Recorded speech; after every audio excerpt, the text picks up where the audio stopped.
ዕለተ ማክሰኞ ምሽት ህዳር 9 ቀን 2018 ዓ.ም የሰዓቱ መረጃዎች ይዘን መጥተናል። በቅድሚያም አርዕስቶቹን አስደምጣችሁም የአማራ ፋኖ ኃይሎች ትላንት አመሻሽን ጀምሮ ዛሬ ውሎውን ባደረጓቸው ተጋድሎች ትላልቅ ድሎች መመዝገባቸው ሲሰማም የአውጃኖ ክፍለ ጦርና አሳምነው ክፍለ ጦር አህዶች በጥምረት ጮቢ በር ባደረጉት ተጋድሎም ታላቅ ድልን አስመዝግበዋል። ውጊያው በመድፍና በቢኤም በሞርተርና በዙ 23 የታገዘ ሲሆን ዛሬ ህዳር 9 ቀን 2018 ዓ.ም ቀን ሙሉም አገዛዙ ቁስለኞቹን ወልዲያ ከተማ ሲያመላለስ መመልከታቸውንም የአካባቢ ምንጮች ገልጸዋል። በዚህ ውጊያም አንድ ከፍተኛ አዛዥ መሰናበቱ ተሰምቷል። መረጃውን በዝርዝር ይዘነዋል። በጎንደር ቀጠና በተደረገ ተጋድሎ ፋኖ በሁመራ በኩል የገባውን የብልጽግናን የጦር ሰራዊት በመደምሰስ ወሳኝ ድል አብስሯል። ፋኖ በሁመራ ቀጠና ማይድሬና ሹማሬ እንዲሁም ከምዕራብ አርማጭሆ ተነስቶ ወደ ምጽላላና አርጎየ ቀጠና በተንቀሳቀሰው ያገዘው የጦር ሰራዊት እርምጃ መውሰዱን ይፋ አድርጓል። ተጨማሪውን አብራችሁ ቆዩ የምታደምጡት ይሆናል። ዛሬ ውሎውን በጎጃምና በሸዋስ ምን ተፈጠረ የሚለውን ዘገባችን ምላሽ አለው። አብራችሁን ቆዩም። አስቸኳይና ወሳኝ መረጃዎችን እንደሚከተለው ማቅረብ ይጀምራል። በቆይታችንም ቀደም ሲል በአርዕስቱ ያስደመጥናችሁን ዜናዎች እንዲሁም ሌሎች መረጃዎችን በዝርዝር ወደ እናንተ እናደርሳለን። እናንተም ለቻናሉ አዲስ ከሆናችሁ ሰብስክራይብ እንዲሁም ቪዲዮ ላይክና ሼር እንድታደርጉ በትህትና እየጠየቅን በቀጥታ ወደ ዝርዝር መረጃዎች አለፍን። በድጋሚ አብራችሁን ቆዩም። በአማራ ክልል የሚካሄደው ጦርነት አሁንም አድማሱን አስፍቶ ተባብሶ ቀጥሏል። በአጭር ጊዜ ውስጥ በኢትዮጵያ ሰማይ ስር ከበቀሉ መንግስታዊ ወንበዴዎች ውስጥ አንዱ የሆነው የብልጽግናው አገዛዝ በዚህ ጦርነት ሳቢያ ዙፋኑ እየተነቀለ በመውደቅ ላይ ይገኛል። እንደ ሀገር የሁሉም የኢትዮጵያ ግዛቶች፣ እንደ ህዝብ ደግሞ የመላው ኢትዮጵያውያን የደህንነት ስጋት የሆነው የብልጽግና አገዛዝ የጥፋት ጅማሮውን በአማራ ህዝብ ላይ አድርጎ እየተዋጋ ቢሆንም ያልጠበቀውን መራር ውርደትና ሽንፈትን እየተከናነበ ይገኛል። ፋኖ በአማራ ህዝብ ላይ የተደቀነውን የሁሉና አደጋ ለመመከት በተጀመረ የሁሉና ትግልም አሸናፊነቱ በደሙ እየጻፈም ትግሉን አሁንም አቀጣጥሎ ቀጥሏል። ትላንት አመሻሹን ጀምሮ ዛሬ ውሎን በተደረጉ ተጋድሎችም ትልልቅ ድሎች በፋኖ በኩል መመዝገባቸው ይታወቅ ሲሆን እንደ ምንጮች ገለጻ ከሆነም የአውጃኖ ክፍለ ጦርና አሳምነው ክፍለ ጦር አህዶች በጥምረት ጮቢ በር ባደረጉት ተጋድሎ ታላቅ ድልን አስመዝግበዋል ብለዋል። ምስራቅ አማራ ኮር አንድ የአውጃኖ ክፍለ ጦርና አሳምነው ክፍለ ጦር አህዶች በጥምረት ህዳር 8 ቀን 2018 ዓ.ም ከቀኑ 9 ሰዓት ጀምሮ ራያ ቆቦ ጮቢ በርና አዩባ አካባቢ ባደረጉት ተጋድሎ በርካታ የጠላት ኃይል ሙትና ቁስለኛን በማድረግና የጠላትን የማጥቃት እቅድ በማክሸፍ ታላቅ ድል ተጎናጽፏል ተብሏል። ያገዛው ሰራዊት ከመሸገበት ጮቢ በር ወደ አዩብ መድፍ፣ ቤም፣ ሞርተርና ዙ 23 በመያዝ ማጥቃት ያደረገ ሲሆን የሁለት ክፍለ ጦር አህዶች በጥምረት ባደረጉት ድንቅ መከላከልና መልሶ ማጥቃት አመራሮችና የቡድን መሳሪያ ተኳሾችን ጀምሮ በርካታ ያገዙ ኃይል ሙትና ቁስለኛ በማድረግና ወደ መጣበት ጮቢ በር በመመለስ ታላቅ ድልን ተጎናጽፏል የተባለው ከቀኑ 9 ሰዓት ጀምሮ እስከ ምሽት 2 ሰዓት ከ30 ድረስ በዘለቀው በዚህ ተጋድሎ በርካታ ሰራዊቱ የተመታበት ያገዘው ጦር በአምቡላንስና በወራል ቁስለኛ ወደ ወልዲያ ከተማ እያመላለሰ ባለበት ሁኔታ ቆቦ ከተማ አካባቢ አንድ ባጃጅና 2 ብስክሌት በመግጨት በሰው ሕይወትና በንብረት ላይ ጉዳት ማድረሱንም የአካባቢ ምንጮች ገልጸዋል። በተጋድሎ ከባድ ሽንፈት የደረሰበት የብልጽግናው አገዛዝ ህዝብ በሚበዛባቸው የመሩ አካባቢዎች ማለትም ራያ ቆቦ፣ አማያም፣ አዲስ ዓለምና ቢጭሮ የሚባሉ አካባቢዎች እንዲሁም ራያ አላማጣ፣ ኩቢ ቀረንሳ፣ ቦታ ማርያም የተለያዩ ከባድ መሳሪያዎችን በማስወንጨፍ 3 ሰዎች በከባድ ሁኔታ ያቆሰለ ሲሆን በእንስሳቶችና በቤት ንብረት ላይም ጉዳት አድርሷል የተባለው እነዚህ በተጠቀሱት አካባቢዎች ባለፉት 2 ዓመትና ወራቶች በከባድ መሳሪያ በርካታ ቁጥር ያለው የንጹሃን ህይወት የቀጠፈ ሲሆን በርካታ የንጹሃን ህይወት የተቀጠፈ ሲሆን በመቶዎች የሚቆጠሩ እንስሳቶች መሞታቸው ይታወሳል። ቁጥሩ ቀላል የማይባል ቤትና ንብረትን መውደሙን ሚዲያችን ከአፋባ ምስራቅ አማራ ቀጠና ሚሌክዝ ህዝብ ግንኙነት ክፍል ያገኘው መረጃ ያሳያል። ይህ በእንዲህ እንዳለም የአማራ ፋኖ ብሔራዊ ኃይል የምስራቅ አማራ ቀጠና የልጅ ኢያሱ ኮር አህዶች በአምባሰል ወረዳ መቀመጫ በውጫሌ ከተማና አልብኮ ባደረጉት ተጋድሎ ድልን ተቀዳጅተዋል ተብሏል።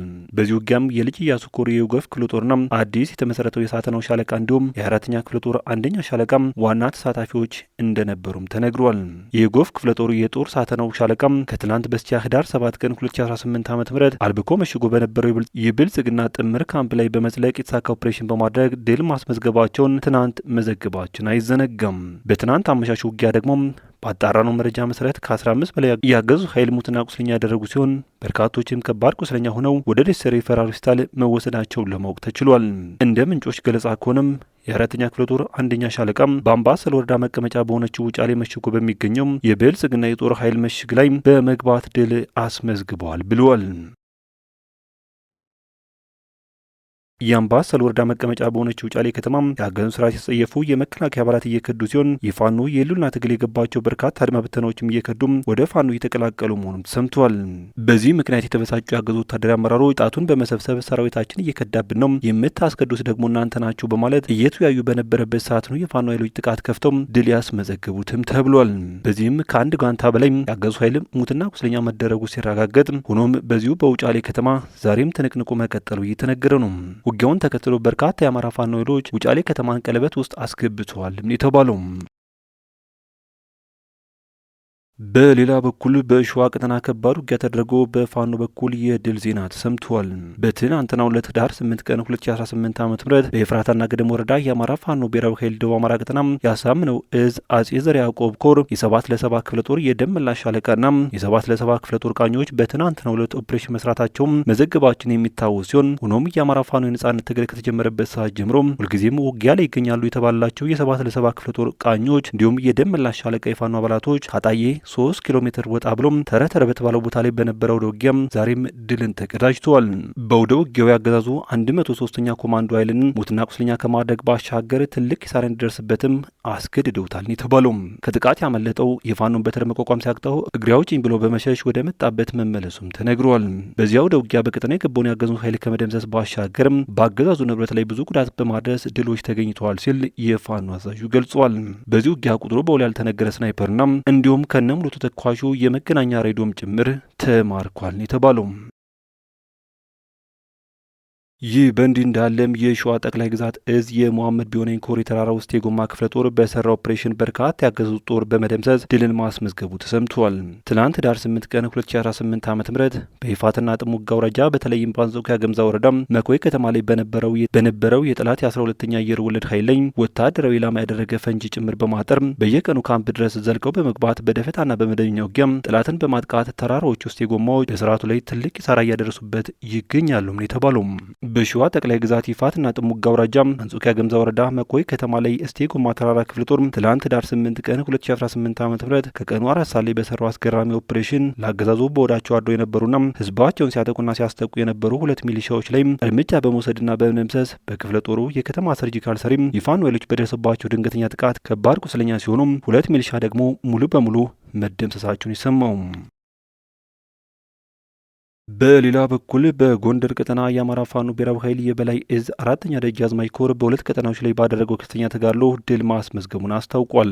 ኮሩ በሁመራ ቀጠና ማይድሬና ሹማሬ እንዲሁም ከምዕራብ አርማጩ ተነስቶ ወደ ምጽላላና አርጎዬ ቀጠና በተንቀሳቀሰው ያገዛዙ ጦር ሰራዊት ላይ በተወሰደ እርምጃ የኮሩ የተከዜ ክፍለ ጦርና ወልቃይት ጠገዴ የጽናት ብርጌድ በጋራም ደማቅ ድልን አስመዝግቧል የተባለው።